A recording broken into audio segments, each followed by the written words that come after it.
Pertama sekali, lelaki dia perlukan masa untuk isolate.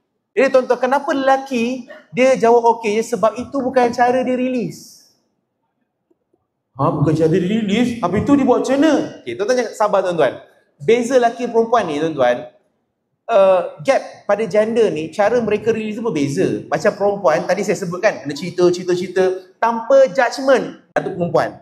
Lelaki cara nak release bukan dengan bercerita. Lelaki, puan-puan, saya kena menegakkan jugalah. Sebab saya seorang lelaki, saya kena backup abang-abang kita, tuan-tuan ni. Tolong kembalikan hak kami. Hak apa? Sabar sekejap, saya nak cerita ni. Kembalikan hak kami. Pertama sekali, lelaki, dia perlukan masa untuk isolate. Tuan-tuan, isolate. Lelaki ketika dia isolate diri dia, ketika itu dia boleh reda emosi dia.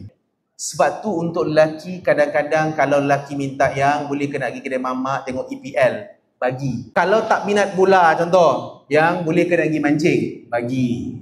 Yang boleh tak kalau nak pergi nak pergi main futsal, bagi. Tuan-tuan jangan selalu bagi, tapi jangan tak bagi langsung. Itu dia.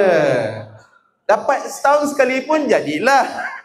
Ada lagi 5 hak yang tolonglah bagi pada lelaki. Salah satunya remote control TV tu salah satu jugalah kena bagi balik.